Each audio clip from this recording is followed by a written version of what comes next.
Thanks, Daisy. And you mentioned that people like MOOCs. Funnily enough, I've just written a review for a book on MOOCs in the Global South, and that will be published soon. So when I've got the link, I'll send it to Daisy, and you can have a look. It's a really excellent book.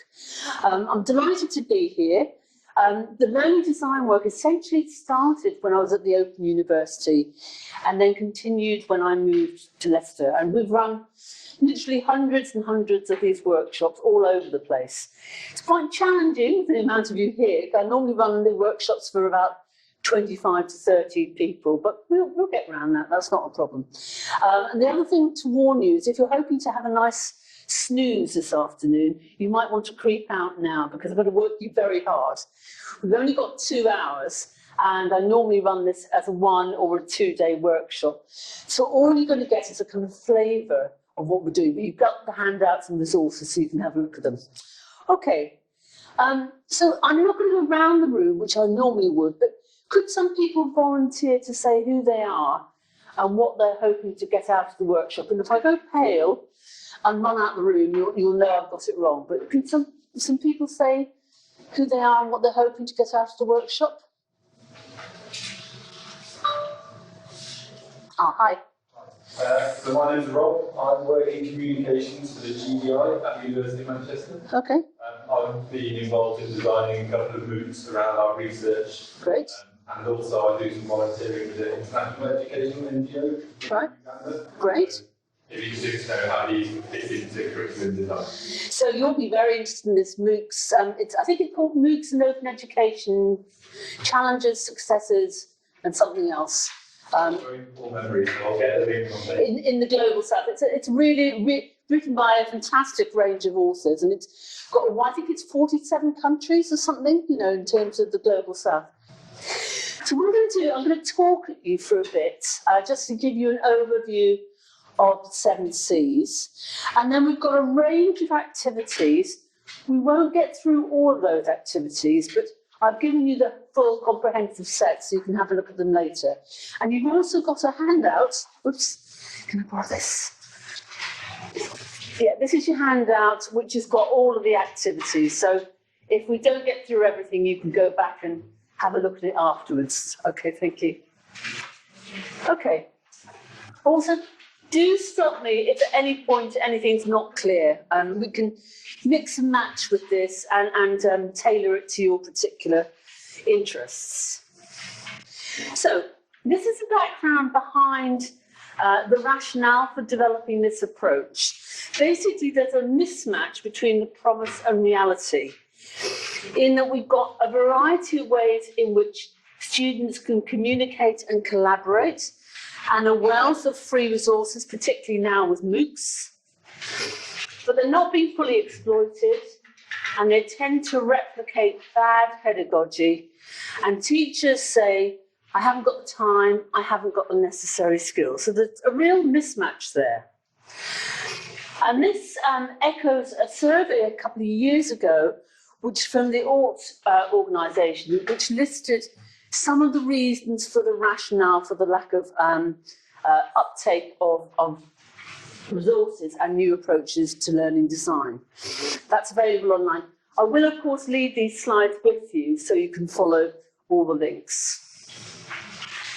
So learning design is a pedagogically informed approach to design that makes appropriate use of technologies. And it's about 3 things. It's about guidance, about guiding the teacher and helping them rethink their design practice, which is very much what you'll be doing today. It's about visualizing the design. James Diel, who's a very famous professor in Australia, makes an analogy with music notation. So before we had stable music notation, if we went around the room with a tune, by the time it got to the other end, it would have lost a lot of its fidelity, like Chinese whispers. And this is very much the case with the notation that's being developed, now enables us to replicate a tune from hundreds of years ago, not only in terms of the notes and the tempo, but also elements of emotion. So what we're trying to do with learning design is get to an equivalent educational design language. And finally, it's about sharing. One of the best ways we as teachers get ideas about our teaching is by sharing with other teachers. So having a coffee room conversation and somebody says, oh, I used a wiki in this way with my engineers last week.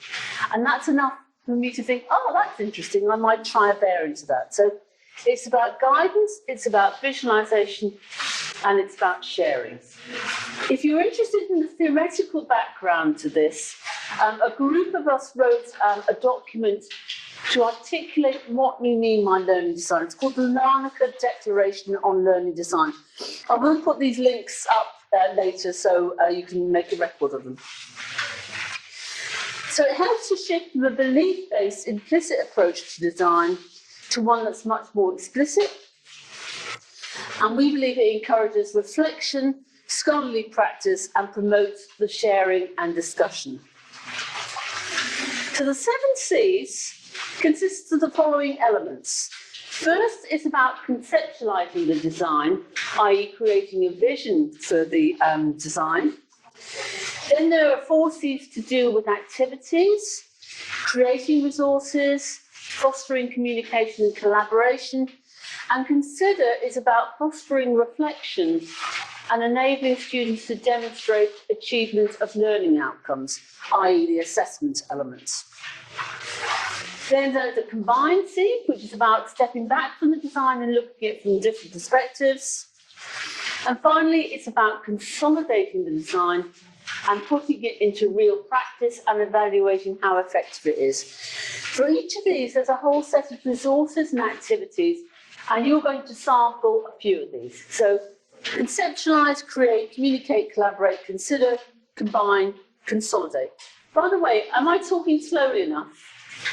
Is that okay? Okay. So do tell me if I start to talk too fast, I'll get very excited. Okay, so we're going to start with the first activity. That's my talk that's over and done with. What I'd like you to do in your groups is think about 10 ways in which technologies can ruin a course. So you might want to, you should have flip charts. I'll come around with this. Okay. Okay, and flip charts, yeah. So do you have to think about 10 ways in which you guarantee technologies will ruin a course?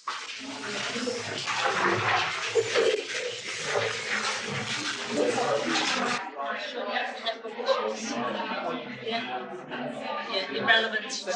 Yeah, I'll take the other one. Students are very tired, so you have to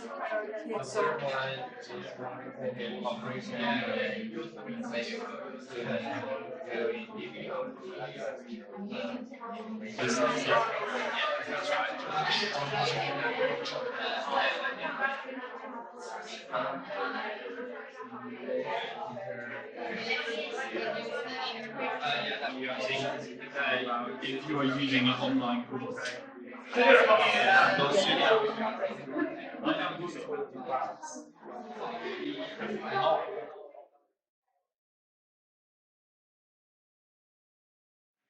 so what I'm going to do is, because we've got such a large group, I'm just going to get a few of you to say one thing that you've got on your list. And I'm going to pick people, because I know you weren't very good at putting your hands up earlier.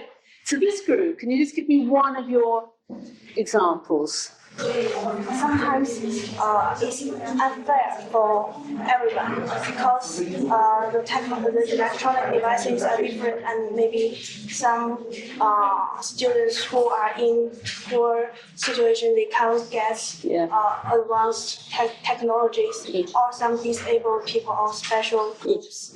So it can be unfair, and it can be not equal across everyone, and also people will come to it with different kind of skills and preferences, and that's a really good example. Let's just pick a few more. The first one is overuse of digital technology. Yeah, that's really good. Overuse of technology. I think quite a few of you had that. James thinks the no supervision system is a really serious problem. Yeah. In And students need support. You can't just design a good course, you need to help facilitate and deliver it. Great. Let's get one more from over here.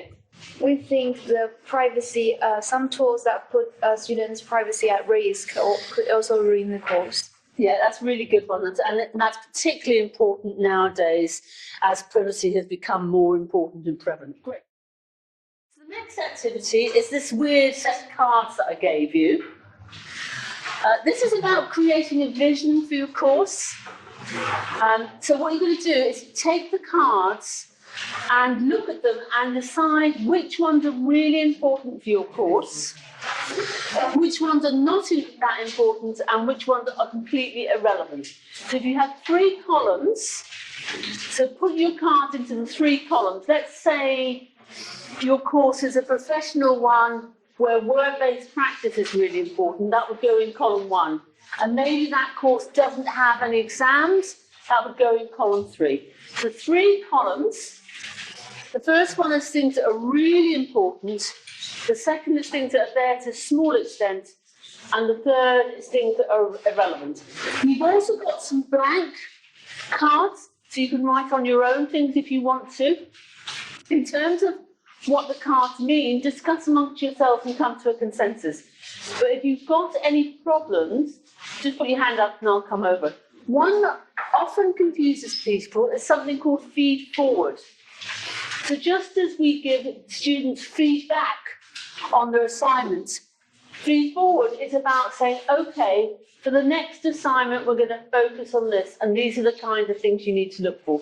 So you're giving feedback forward, okay? So if you want to work in groups, before you do, you need to decide on a course that you're going to design.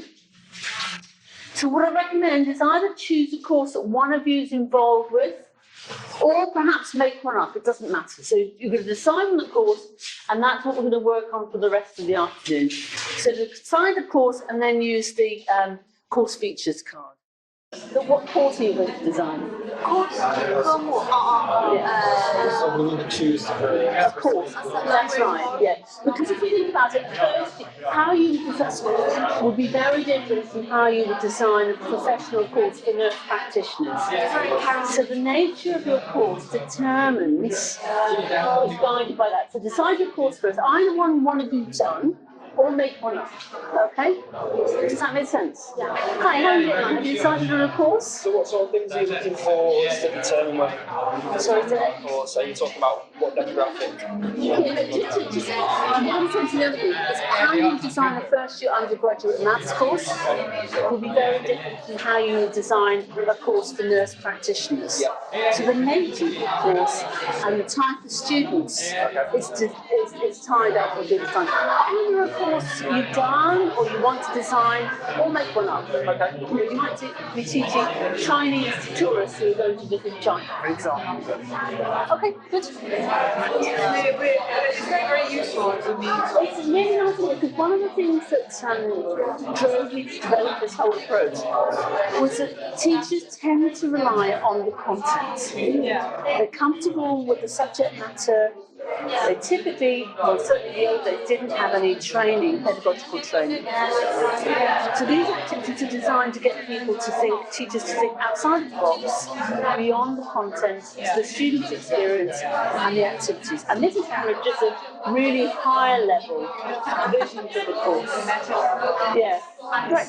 And if some things don't make sense, just decide in your view what you need it to mean, and you've got spare pieces of paper. That's right. So, because we're slightly bending, well, we don't want, sustainable can mean lots of They things. can, exactly. We were thinking about human social.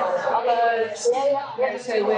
So you could use some additional ones, that's fine. Yeah, great. A cooking course. Oh, well, come on, I love cooking. Excellent. What kind of food? Any kind of food? Or any? Oh, excellent. So sounds good. I'm definitely coming with it then. Yeah. So, as it's a cookery course, it's going to be quite practical as well. So you've got some spare sheets as well. So if you want to, you can write additional things. It's going to be quite practical and applied, and you're going to be developing people's skills. So Give them handout. yeah, and support them as you're going around. Yeah. Good. Yeah, when we live in UK and we always use a cooking app to learn how to make delicious food. Yeah, and it have a lot of apps. Yeah. We can learn how to cook Chinese food step by step. Ah, nice. Yeah.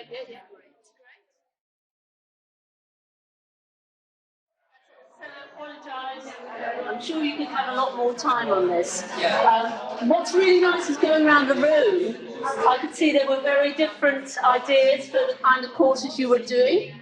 So if I could just pick a few tables, and if you can say what you're designing, what course you're designing, and just a couple of comments about the cards you've chosen. So this group, what are you designing? We are designing a language course. A language course, great. And do you want to say a little bit about the cards you've chosen? We think that for language learning, very important factors are the authentic resources. Yes. You have to got very authentic language and step-by-step instructions. Yes. We are learning all the way, not. And you need to have a certain grasp of the vocabulary before you can apply it. Yeah, good.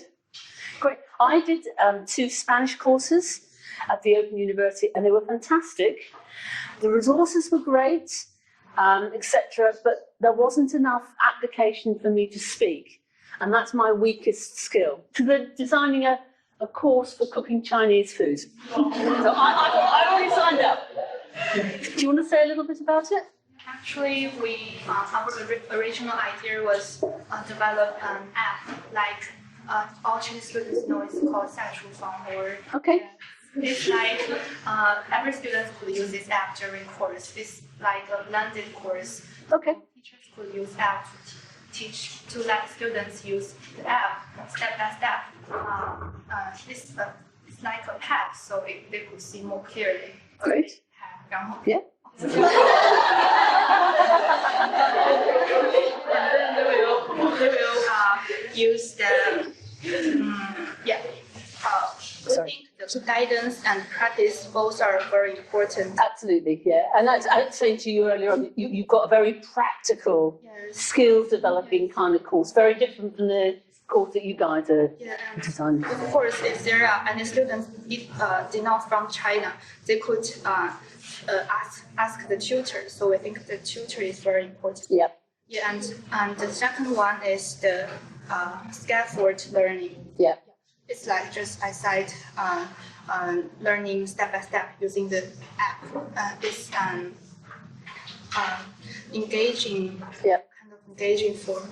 And students, after learning cooking, they will use their blog to share their experience. Oh, nice. If Yeah. successful or failed. So we think reflective is also very. Yeah, very good. I have 2 blogs, a professional one, which I'll write up there later, and one for cooking.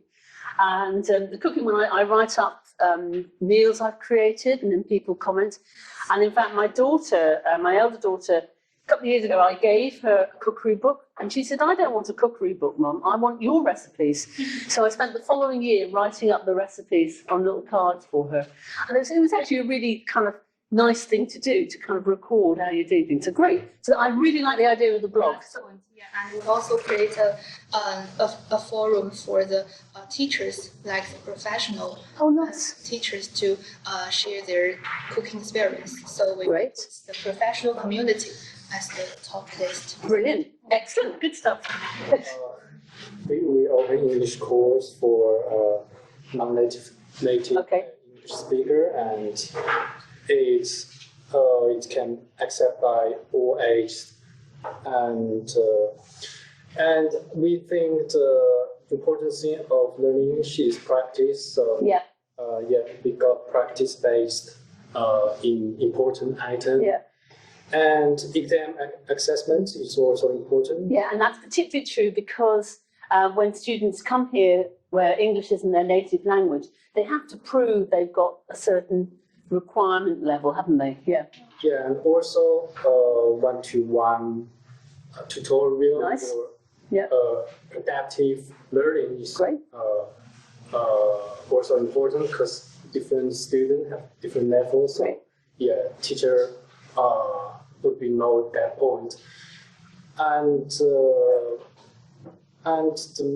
middle important item, we got some teacher can talk about his or her individual experience or personalized experience to the children and tell them how to learn English, the methods they got, and peer support is also important because when students finish the class, they got lots of time to learn English, so they can learn support through each other, peers or each other. Yeah. Okay, great. Our course is about money management. Yep, That's to help students to manage their money better. great. And do you want to say something about a couple of the cards you chose? Yeah, we think the most important thing is practice and student. Firstly, we need to respect students' choice. Yep. To satisfy their needs and their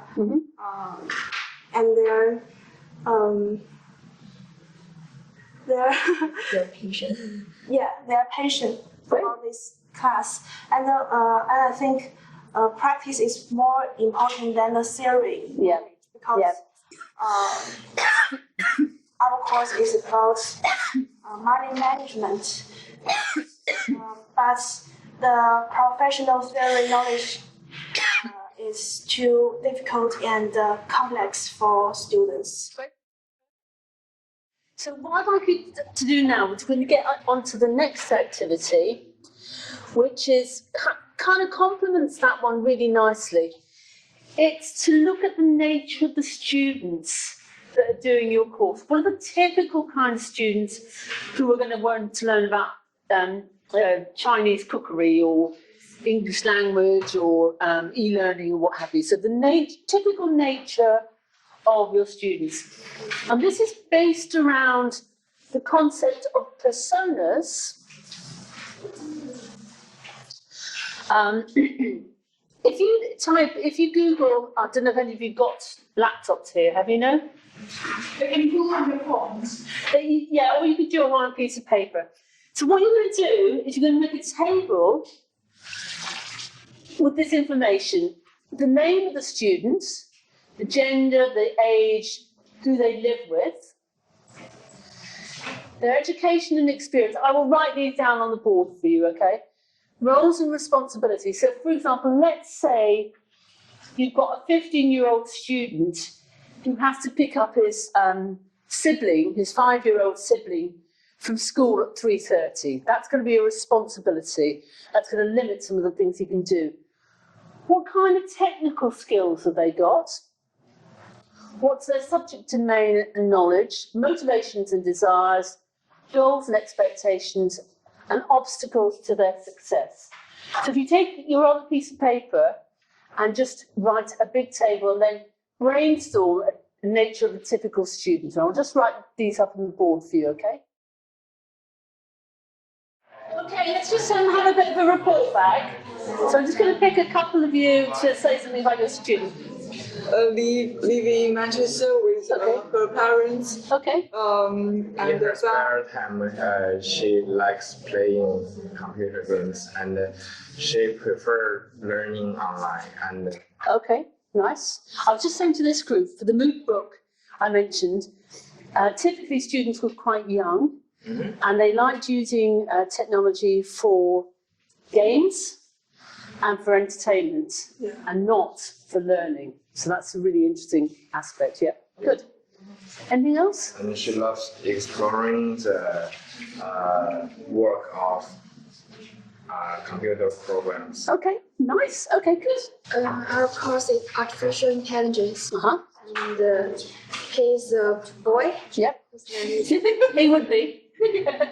His name is Max. Okay. He is 21 years old. Okay. He lives in Manchester. Yeah. And he has many habits like computer, math, science, Great. projects. as well as Yeah. singing and dancing. Interesting. Okay. Okay.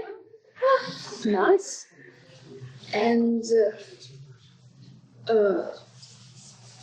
okay, he is studying in Manchester Metropolitan University. Yep.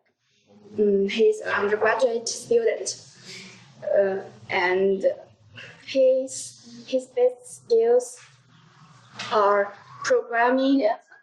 and also he's a very good gamer of Dota 3. Okay. I like that.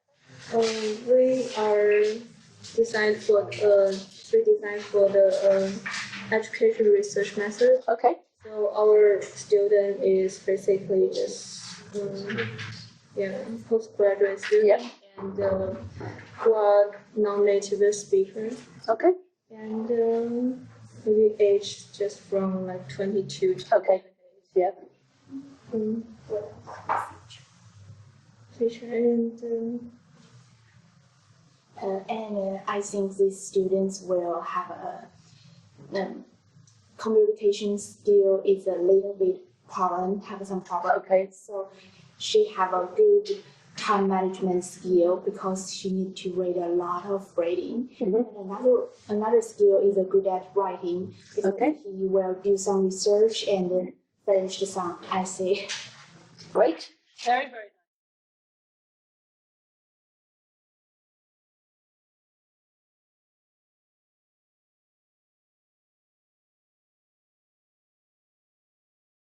I just want to point out to you something that's on your table. I've sent this to Daisy, so if you haven't got a copy of this, you can get it. You can, if you Google hotel learning theories, you'll find it. This is a really fantastic resource created by a guy called Richard Millward and colleagues in Dublin Trinity University. And what it does, if you look at your sheet on your table, in the middle, it lists the original subject disciplines that theories have come from. So education, philosophy, social anthropology, etc. And the red are the main theorists behind those particular approaches. So we've got people like Skinner, Engelstrom, who comes from an activity perspective. We've got Honey and Mumford, the very controversial learning styles approach. We've got Dewey, etc. And then the outer part is the theories they develop. So it might be discovery learning, it might be constructivism, it might be critical pedagogy, experiential learning. So you can see the direct relationship between the subject, the key people, and the theories. And then the white just gives you a succinct summary of the theories. So I think, Daisy, am I right in thinking experiential learning was important, something you wanted to look at? So experiential learning comes originally from a guy called Cole, and he looks at the 4 stages. And the summary is that knowledge is continuously gained through both personal and environmental experiences.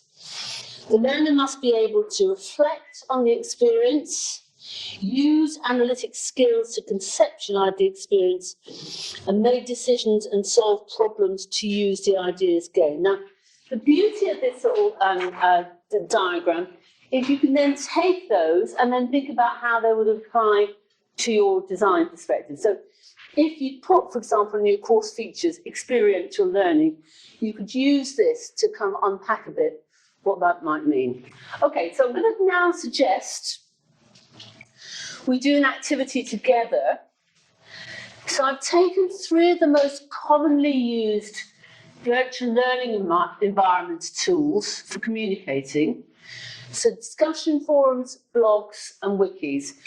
And what I'd like us to do as a group is just discuss or brainstorm what the main uses of each of these are. So, what can we use discussion forums for? Brainstorming. Brainstorming, good. majority of the people here are WeChatters. Okay. Okay, excellent. I suppose that's not surprising anymore. Finish your assignment. Finishing assignments. Share knowledge and experience. So, for example, the group that are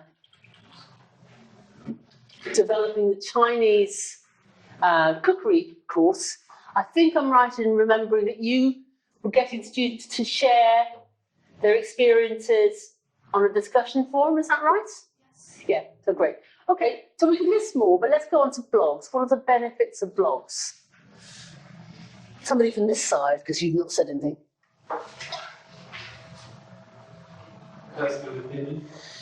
Personal opinion, yeah. I was saying to the group over there that the Chinese cookery course, I had two blogs. I have E for Innovation, which is my professional blog, and I've got a personal blog for cookery. So if I come across an interesting recipe or I make one up, then I will blog about it. Reflection. Yep. And let's just get one more. To critique. Critique. Of course, the other benefit of blogs, if I can spell, is you can get other people in your community to comment on it. So I wrote a book a few years ago on learning design for Springer, who are a very conservative publishing house. And I said the live blog chapters of my book as I go. And they accepted that. And I did. And as a result, the book was much, much better because people came back to me and said, I really like this. I totally agree with you there. I'm not quite sure about your argument here. Have you seen these additional resources? So I could take those comments and update the book accordingly. So it can be a really good way of other people critiquing and you critiquing other people's blogs as well. Sorry, did somebody say something? Sorry? Get feedback. To get feedback, yeah.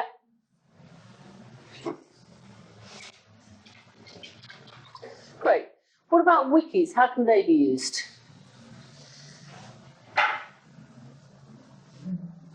Learning materials. Sharing learning materials. Or collaborating out through on their own. Not get moderation or feedback. Yes, of course. Yes, of course, getting it. Yeah. And of course, benefits here is you are developing also your students' skills in these areas. So you're going beyond knowledge recall to get them to think about critical thinking, engagement, reflection, etc. So the benefit in terms of giving peer support or feedback is looking at it, critiquing what somebody's written, and then constructing what kind of feedback you might provide them with. So we'll just go and look at an example from before. So these are really good examples. This is what other people have said. You might use a discussion forum from questions and answers. So the teacher might pose a question and get the students to answer it, or the student might ask questions and get feedback. They're great for icebreakers, and by that I mean when you start a course and you've got a group, particularly if it's online students, you can say to them, okay, go onto the forum and put a little bit about yourself and what you hope to get out of the course. A great way of starting a community immediately. Giving feedback. You can get topic discussions going and have threads, reflection, collaboration, problem solving, encouraging participation and ideas generation. Blogs are particularly valuable for reflection. What do you use yours for? A record of growth. Okay. So, when I was learning game design, so what I learned, and then basically I can look back and I can see the development. Lovely. Which I couldn't do if I hadn't been. Yeah, and a lot of PhD supervisors encourage their PhD students to keep a blog for exactly that reason, so that both the student can look back and reflect and see the progress, but so can the supervisor. So it's a very valuable way of saying, this is where I am right now, and then seeing how your ideas develop. The other really good example I've seen is teachers out on placement, which can be very lonely because they're out on their own, and they can start to blog and reflect on how they're applying their theory to the workplace. So they can say, what I did today was an example of constructivism because X, Y, Z. So really good way of generating a community. Great. It could be good for expressing ideas or summarising research. I use my blogs to maybe summarise things I've got from a conference, or maybe I'm working up an idea and it's not good enough for a paper yet. So the example I'll give you is MOOCs. A few years ago, I developed a 12 dimensions for MOOCs, rather than talking about X MOOCs and C MOOCs, had 12 dimensions. I wrote that up in a blog post. It was my initial thoughts on the idea. And again, people came back to me, and eventually I published it as a paper. It can be useful for communicating successes and pitfalls. One of the things I'm going to do with the review I did of the MOOC book is summarise my review and put it on my blog. Disseminating information, and it facilitates in-the-moment thought. So you can kind of, sometimes when I do a workshop, that evening I'll go back and I'll write up some of the things that struck me particularly about that workshop. Wikis, as you said, excellent for collaboration. Probably overtaken now by Google Drive, I would say. One of the criticisms of Wikis is they're a little bit technically complicated. Ideas development, brainstorming, it could be project collaboration, getting students to work in teams. I think one of you mentioned the idea about sharing resources, for example. Of course, you can use each of these in a wrong way. So, for example, an Italian teacher at the OU used a wiki. She wanted people to work in teams to write a recipe. So student A went in and wrote a recipe, wrote the whole recipe. Student B went in and deleted it and wrote a recipe. Student C went in, deleted it and wrote the recipe. So they weren't collaborating, they were misappropriating it. Okay. Now, we're not going to do this one, but I just want to point you to, there's not really much point if we're not working with real courses.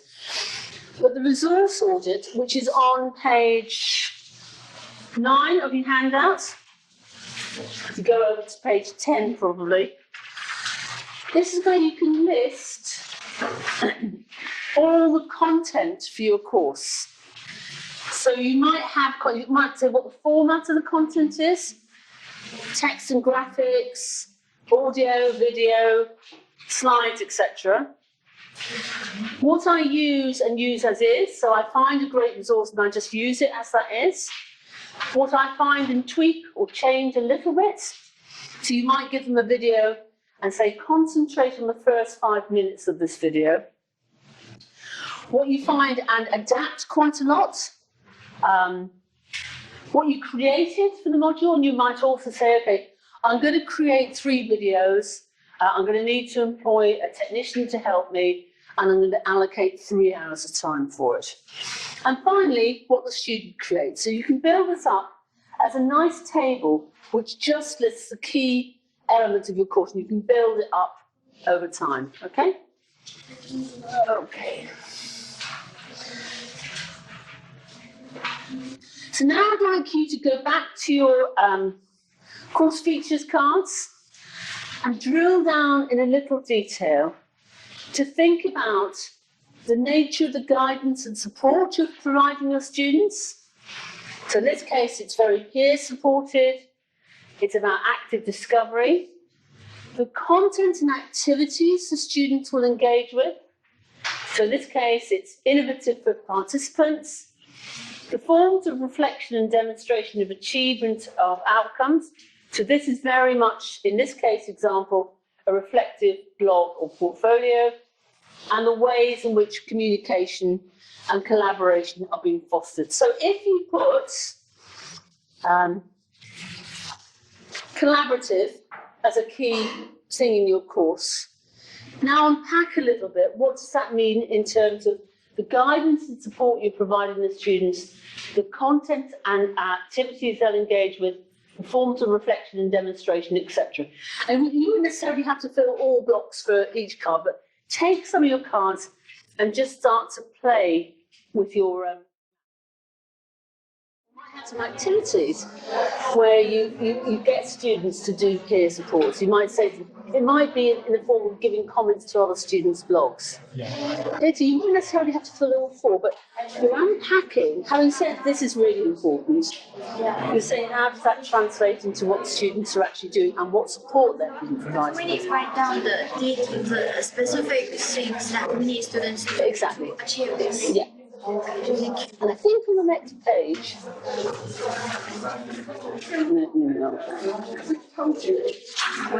yeah, there's an example. So here's a course, a postgraduate course. In terms of guidance and support, they've got the student portal, the program website, etc. Okay? And there's some comments there about it. It is expected that students will be able to use graduate level study skills. In terms of content and activities, there are 3 blocks to study, a list of detailed learning outcomes, etc. and so on. Okay? So that might be useful to guide you. I said peer support is really important. Okay? What does that mean in terms of those 4 things? So what guidance and support might we provide? What activities might they engage with? What forms of communication and collaboration are there, and reflection and demonstration? Each card won't necessarily go across all 4, but you're unpacking that and putting in the detail of what does peer support actually mean. Okay? So should we just get some feedback on some of your discussions and comments? So you guys, you want to say something? Because our teaching is about music. Oh, nice. Primary school. So we add some new things such as teachers show some songs example for students, and we put it in the demonstration. Nice. Yeah, excellent. Very good. So we think the self-assessment is very important. Okay. Because students need to know the weakness and the strengths during the learning, so they can make progress in the future. Great, and because it's finance as well, you can see why that would be important. Lovely. And we cite often take into the guidance and support areas. And we put problem-based and practice-based individual or personalized experience into the content and experience areas, because we think according to the problem we meet from the students and the practice problem and maybe the ideas that we meet from the practice and some individual experience from the teachers, we can, as a content lead, ways to give the lectures or courses to the students. Nice. And we put exam assessment and group tutorials and scaffolded learning into the reflection part. Lovely. Because we think after the exam assessment marks, we can know whether the students master all the knowledge that we taught to them. Yeah, and last we put peer support into the communication part. After the exam part, we think the students can talk with others to discuss their problems they meet or why they did not achieve a higher mark. So we put it into the communication. If you look through the handout, by the way, you'll see there are lots of other resources and activities in here we haven't had a chance to touch on, but you can look in your own time. And you can always get me to come on Skype or something if you want further things explained. So I'm just going to go to the very final one. This is called the storyboard. So this is when you've gone through all the other activities, you're going to design your sequence for your learning design, or the temporal sequence. So we start by listing the weeks, or time frames, and the topics at the top.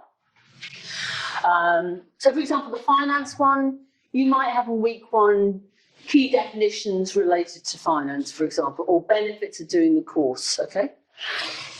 Then we list the learning outcomes. And then we put the activities the students are engaging with. So in week 1, they're watching some videos, they're reading some documents. In week 2, they're listening to some podcasts and reading some documents, and so on. So that feeds into what they're doing. And then below the line is what they produce. So in week 1, they might produce a document. In week 2, they might produce a blog post. And finally, they might have a reflective diary on their learning and a group presentation. So above is the things they take in, and below is their outputs. And then we map the assessments. So the teacher might give critical feedback in week 1. You might get the students doing peer feedback in week 2 on each other's blogs. And there might be summative assessment of the group presentation and the reflective log. And the final is we map the learning outcomes. So the first week maps to learning outcomes 1 and 2, the second to 3, and the final to 4. If any of the assignments don't map to a learning outcome, either you need to take that learning outcome out, or you need to put an activity in which will achieve it, okay? So that's the complete storyboard, and it's really very satisfying to do it at the end of a kind of long, hard day like today. We haven't got time, unfortunately, but it gives you a feeling. And what I'd like you to do is take 4 post-it notes each, can I borrow some, and put things that you liked about the workshop today, 3 words to describe the workshop, room for improvement, and action plan, what you're going to do as a result. And I will put these up on the board, and then you can stick up your answers. So things you liked, 3 words to describe the workshop, room for improvement, and action plan, what you'll do as a result.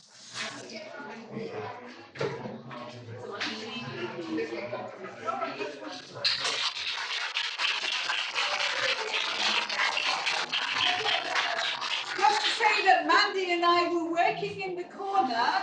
We were using what Bronnie was talking about to design a new course next year and the year after. Right? So it's very useful for us. So thank you very much. Thank you very much.